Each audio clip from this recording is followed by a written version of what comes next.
Hello friends and welcome back to another gardening video. Today I am going to unbox and review Lisianthus saplings bought online from two different sellers. This first one is from Ind Nursery and I had ordered this in the month of October 2025. The price of this plant was 205 rupees along with platform fee of 5 rupees. The delivery was free and the packaging was really nice. This was the first time I was purchasing Lisianthus plant. It's also known as Eustoma or Nandini in India, and it's gaining popularity, so I decided to purchase this.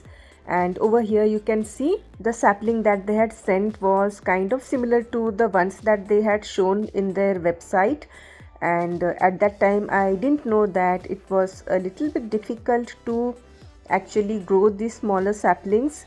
I really loved the way the flowers looked like tiny roses without any thorns, so I was really wanting to have this in my garden. The plant pot was properly tied to the lower end of the package, and I also got my invoice and thank you card. And so the packaging was overall perfect. The plant seemed to be okay. It just had become a little bit stressed because of its journey. This one also came to me from West Bengal and I live in Odisha. So the plant was cling wrapped, and when I opened the cling wrap I saw that they had packed the plant very much nicely. The leaves etc. had been damaged due to the transport, but they did their best to do the packaging, that I could see, because when I opened the plant, even on top they had put these circular pieces of carton to make sure that the soil did not come out. And I removed everything.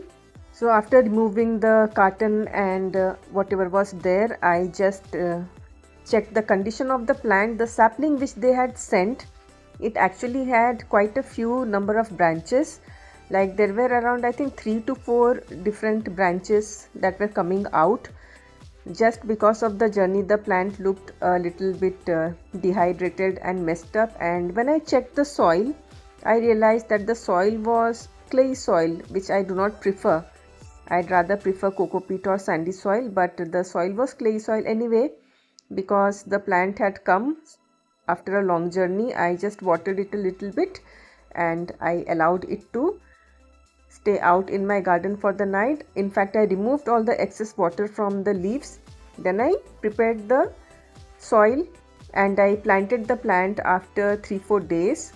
But when I was removing the plant from the pot, I saw that the soil just broke in the center and some of the roots were left in the lower part and the rest of the roots were there. So the root ball got disturbed, and still I planted it, and unluckily I didn't have any Epsom salt or humic acid which would have made the plant recover from the transplant shock. So this is how the plant looked. The next day it was in shock. I tried to save it by covering it with a container and it revived a little, but eventually the plant went into transplant shock and eventually this plant died, and I was really sad because this was a really good sapling which I had received. So next time I decided to buy a bigger plant. So I went again and ordered another Lisianthus plant from Amazon in the month of December, and they had mentioned that the plant would be around 28 centimeters in length. The review was also good, about 75% positive in the past 12 months, and its cost was around 194 rupees plus 5 rupees platform fee. And the picture also they had shown of tall plants. So when I received the package, I was really excited that I would get a really healthy plant and then that would survive. And this time I also had my humic acid so it wouldn't go into transplant shock.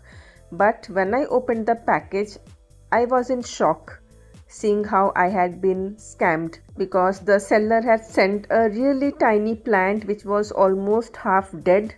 As you can see over here, it had just one tiny branch and the other branch had dried out, and they had promised that it would be in a pot, plastic pot, but over here I could see that it was sent to me only in a poly bag.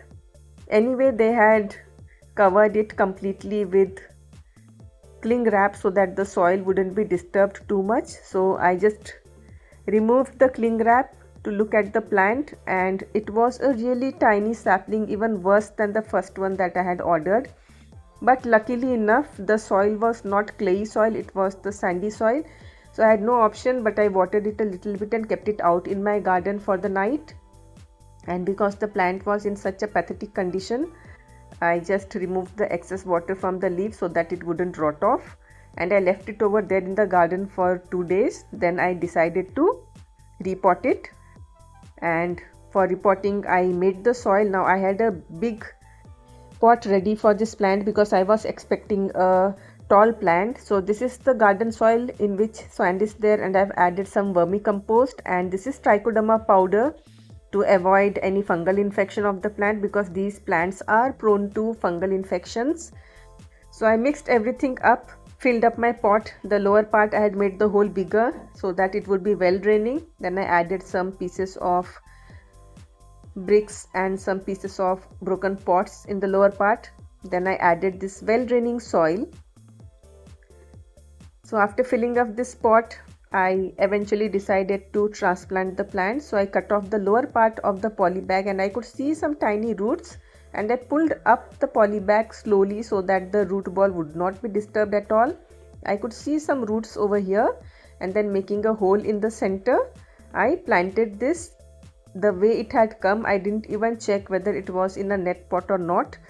I didn't want to disturb the root ball at all because the plant was already really tiny.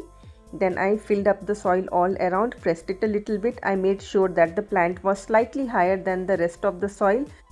I'd fill up a little bit more soil if the plant survived. So I pressed it down, and then this is the miracle that I added. This is humic acid, and this will prevent the plant from going into transplantation shock. You can add 3 to 5 gram of humic acid per liter of water, and after preparing the standard solution, I diluted it a little bit more before adding to the Lisianthus plant, and I used this so that it will prevent the plant from getting repotting shock. The transplant shock killed my first Lisianthus, and I didn't want this one also to die.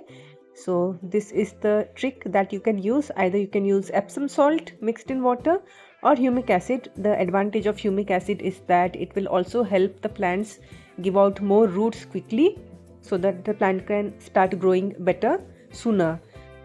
So next I'll be watering the plant only when the soil becomes a little bit dry, and this is the plant on the next day, and it's looking okay. So if this plant survives, I will definitely make a full video of its care. I hope you found this video useful, and thanks for watching.